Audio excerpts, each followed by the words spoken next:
வணக்கம் daily horoscope நேயர்களே.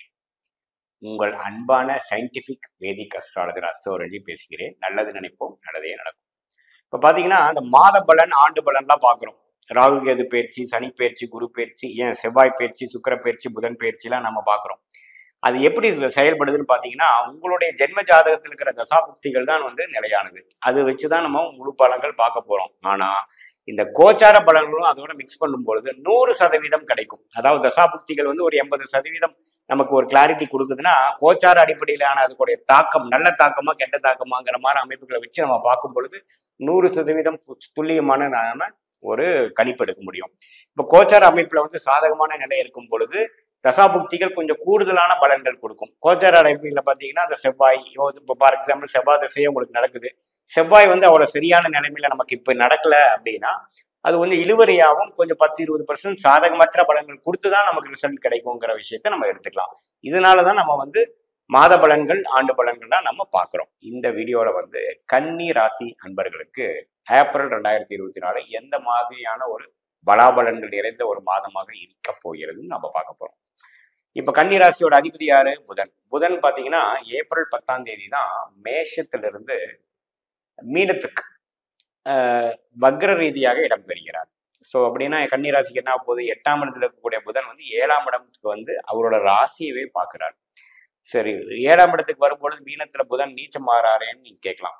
ஆனா அந்த சுக்கிரன் இருக்குனால அந்த புதன் நீச்ச பங்கம் அடைந்து கொஞ்சம் வலு பெறுகிறார் என்பதுதான் உண்மை. ஸோ நல்ல ஒரு உத்வேகமும் ஏப்ரல் 10 அப்புறம் ஒரு 1.5 வாரத்துக்கு அப்புறம் வரக்கூடிய விஷயங்கள் உங்க ராசிக்கே ராசிவதி கனெக்ட் ஆகுறது பார்த்தீங்கன்னா புத்தி நல்லா வேலை செய்யறதும், ஒரு கிளாரிட்டி கிடைக்கிறதும், ஒரு கன்ஃபியூஷன் நீங்கிறதும், எதை எப்படி செய்யணும் எந்த நேரத்தில் செய்யணுங்கிற ஒரு கிளாரிட்டி எல்லா வயதினருக்கும் கொடுக்கக்கூடிய அமைப்பு கன்னிராசிக்காரர்களுக்கு உண்டு. அதில் ஒரு சின்ன ஒரு தடங்கள் என்னன்னா, ஒரு 100% வர வேண்டிய இடத்துல ஒரு 70% குறையிருக்கார். ரீசன் பார்த்தீங்கன்னா ராகுங்கிற இருள் கிரகம் அங்கே இருக்கிறார். ஜோதிடமே பார்த்தீங்கன்னா ஒளி தத்துவ பிரகாரம் தான் கர்மா செயல்படுகிறத நம்ம பார்த்தோம். ஸோ ஒரு சுப கிரகம் என்று சொல்லப்படுகிற சுக்கிரனும் புதனும் ஒரு ராகுங்கிற ஒரு இருள் கிரகத்தின் பிடியில மாற்றப்போ கொஞ்சம் டிஸ்டர்ப் ஆகுறது தான் உண்மை. அதே சமயத்தில் அந்த காம்பினேஷன்ல சூரியனும் அங்கே இருக்காங்க. ஸோ சூரியனும் பார்த்தீங்கன்னா ஏப்ரல் 14 அப்புறம் 8ஆம் இடத்துல உச்சம் பெறுகிறார். அது ஒரு சில மாற்றத்தை கொடுக்கும். ஸோ பொதுவாக பார்க்கும் பொழுது எப்படின்னா ஒரு நல்ல ஒரு கிளாரிட்டியும் நல்ல ஒரு திட்டம் தீட்டி செய்யக்கூடிய ஒரு திறன் ஒரு அமைப்பு கன்னிராசிக்காரர்கள் கண்டிப்பா ஏப்ரல் மாதம் குறிப்பா ஏப்ரல் 10 மேல கண்டிப்பா இருக்குதுங்க. பட் இருந்தாலும் இந்த ராகு கேது இதே ஆக்சிஸ்ல கேது ராசிக்குள்ளும் ராகு 7ஆம் இடத்திலும் இருப்பதனால பாத்தீங்கன்னா சில விஷயங்கள் மனக்கலக்கங்களும் சில கிளாரிட்டி இஷ்யூஸும் வரக்கூடிய அமைப்புகள் உண்டு. அதாவது கைக்கு வாய்க்கு வரலைங்கிற மாதிரி இருக்கும். ஒரு 100 ரூபா வர வேண்டிய இடத்துல 70 ரூபா வருது. இன்னும் சில விஷயத்த எதிர்பார்த்துட்டு இருக்கேன், முழுசா என்னோட வேலை முடியல, நான் இது வரைக்கும் பண்ணின முயற்சி ஓரளவுக்கு திருவினையாச்சு, இன்னுமே சில விஷயங்கள் இருக்குங்கிற மாதிரி ஒரு அமைப்பு கொடுக்குதுங்க.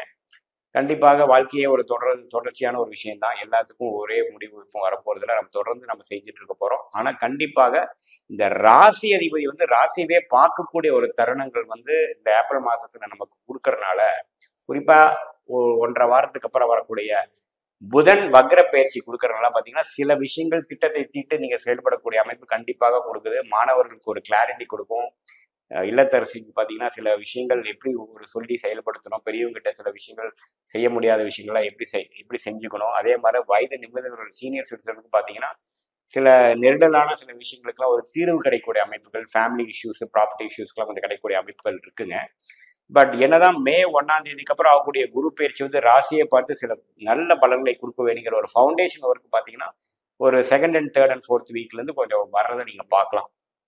ராகு ரொம்ப டிஸ்டர்ப் ஆகாது. ஏன்னா உங்களுக்கு பார்த்தீங்கன்னா சுக்கிரனும் புதனும் நல்ல ஒன்று சேர்ந்திருந்து ராகுவின் பிடியிலிருந்து சுக்கிரனும் நீங்கிறார். அப்புறம் பார்த்தீங்கன்னா ராஜோகாதிபதி என்று சொல்லப்படுகிற சுக்கிரனே 7ஆம் இடத்துல உச்சம் பெறுறது ஒரு அருமையான ஒரு டைம் தான். ராசி அதிபதியும் ராசியை பார்க்குறாரு, ராஜோகாதிபதி ஆகிய சுக்கிரனும் பார்த்தீங்கன்னா ராசியை பார்க்குறாருங்கிறப்போ ஒரு கோல்டன் டைம் தான். இதில் ஒரு 30% ராகுவின் பிடியினால கொஞ்சம் குறையதே ஒழிய என்னதான் இருந்தாலும் இந்த மாதம் பார்த்தீங்கன்னா ஒரு மேஜிக் நடக்கிற மாதிரியும் சில விஷயங்கள் லக்கியா நடந்தது. நான் எதிர்பார்க்காத சில விஷயங்கள் நடந்தது, எதிர்பார்த்த சில விஷயமும் கொஞ்சம் நடந்ததுங்கிற மாதிரி ஒரு நட்பலன்களை கொடுக்கக்கூடிய ஒரு மாதமாக தான் நீங்கள் ஏப்ரல் மாதம் எதிர்பார்க்கலாம். நல்ல ஒரு குதூகலமாகவும் சில விஷயங்கள் ஃபாஸ்ட்டாக நடந்தது, நான் இது எதிர்பார்க்காத சில விஷயங்கள் நடந்ததுங்கிற மாதிரி ஒரு அமைப்பு கன்னி ராசிக்காரர்களுக்கு இந்த ராஜோகாதிபதியும் ராசி அதிபதியும் சேருவதனால ஒரு அமைப்பு கண்டிப்பாக கொடுக்குது. அடுத்து வரக்கூடிய குரு பயிற்சியில் வரக்கூடிய நல்ல பலன்களுக்கு வேணுங்கிற ஃபவுண்டேஷன் ஒர்க்லாம் பார்த்தீங்கன்னா இந்த மாதத்தில் கிடைக்கக்கூடிய அமைப்பு கன்னிராசிக்காரர்களுக்கு கண்டிப்பாக உண்டு. திருமண விஷயத்தை பார்த்துட்டு இருக்கிறவங்களுக்கும் பார்த்தீங்கன்னா அந்த குரு பயிற்சிக்கு அப்புறம் ஆகக்கூடிய அமைப்புக்கு சில விஷயங்கள் அறிமுகப்படுத்துறது. ஏன்னா சுக்கிரனே 7ஆம் இடத்துக்கு வரும்பொழுது உங்களுடைய எதிர்பாலனத்தில் நீங்கள் யாரோட ரிலேஷன் இருக்கீங்க, யாரோட பழகிட்டு இருக்கிறீங்களா, ஒரு பாசிட்டிவான ஆன்சர் கிடைக்கக்கூடிய அமைப்பு பார்த்தீங்கன்னா கன்னிராசிக்காரர்களுக்கு உண்டு. மீண்டும் மற்றொரு காணொலியில் சந்திப்போம். நன்றி, வணக்கம்.